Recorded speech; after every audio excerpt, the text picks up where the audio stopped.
اپنے وقت کو 3 حصوں میں تقسیم کر لیں۔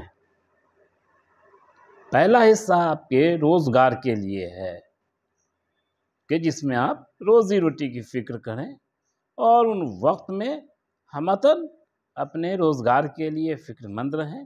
آپ کے گھر پر آپ کی بیوی ہیں، آپ کے بچے ہیں، آپ کے والدین ہیں، ضرورت مند ہیں، خود آپ ضرورت مند ہیں، اس کے لیے آپ کو روزگار کرنا ہے، اور روزگار کرنا بھی ہماری سنت ہے اور اس کا حکم ملا ہے۔ تو اسی لیے اپنے ایک دن کے وقفہ کو 3 حصے میں تقسیم کر لیں۔ جیسے 24 گھنٹے کا دن ہوتا ہے تو 8 گھنٹہ اس بات کے لیے وقف کر لیں، مختص کر لیں کہ اس میں ہم روزگار کریں گے۔ باقی 8 گھنٹے اپنے بیوی، بال بچوں کے لیے اور اپنے آرام کے لیے مختص کر لیں۔ اس میں خود آرام کریں، بیوی کے پاس رہیں، بچوں کے پاس رہیں، گھر پر رہیں۔ سب کا حق ہے، بیوی کا بھی حق ہے، بچوں کا بھی حق ہے، گھر والوں کا بھی حق ہے، گھر کا حق ہے۔ اس لیے باقی 8 گھنٹہ آپ اپنے گھر پر رہیں، لیکن تیسرا حصہ جو 24 گھنٹے کا ہے وہ 8 گھنٹہ وہ اپنی عبادت کے لیے اس کو مختص کر لیں، کیونکہ اللہ تعالیٰ کا حق ماں باپ کے حق سے بھی زیادہ ہے۔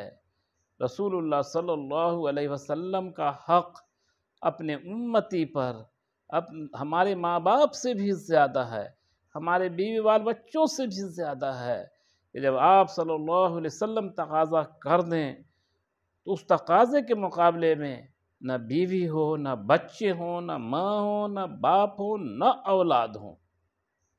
لہذا عبادت کے لیے 8 گھنٹہ وقف کر لیں، مختص کر لیں۔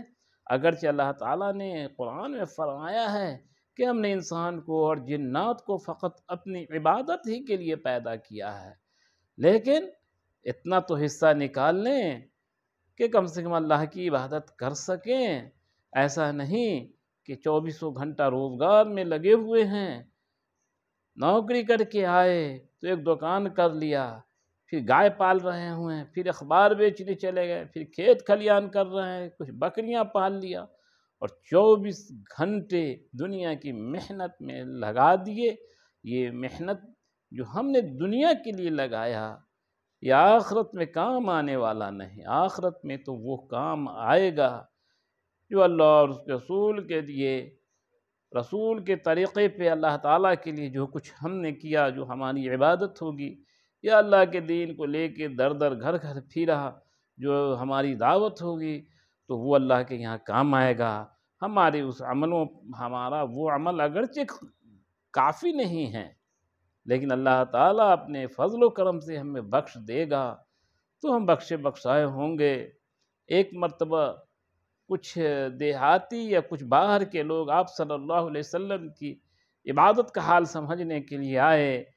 آپ صلی اللہ علیہ وسلم کے یہاں آ کر ان لوگوں نے کہا کہ نبی سے ہمارا کیا مقابلہ، وہ تو بخشے بخشائے ہیں۔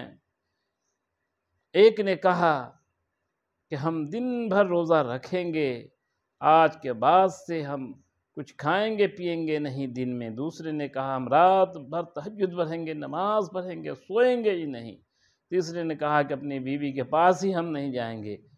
جب ان تینوں کی کیفیت حضور صلی اللہ علیہ وسلم کو بتائی گئی، آپ صلی اللہ علیہ وسلم کو جب معلوم ہوا تو آپ صلی اللہ علیہ وسلم نے ان سے کہا سنو، میں اللہ کا نبی ہوں، میں سوتا بھی ہوں اور جگتا بھی ہوں، یعنی تہجد بھی پڑھتا ہوں، نماز بھی پڑھتا ہوں، سوتا بھی ہوں، کھاتا بھی ہوں، روزہ بھی رکھتا ہوں، اور میں نے نکاح بھی کیا ہے، اپنے بیوی بال بچوں میں رہتا بھی ہوں، اور میں اللہ کا نبی ہوں اور میرا یہی طریقہ ہے، اور جو ہمارے اس طریقے پہ چلے گا وہی کامیاب ہوگا، جو ہمارے اس طریقے سے ہٹ کر رہے گا وہ کبھی کامیاب نہیں ہوگا۔ تو اس حدیث شریف سے یہ ثابت ہوتا ہے کہ ہمارے بیوی بچوں کا بھی حق ہے، ہمارے جسم کا خود ہم پر حق ہے، اور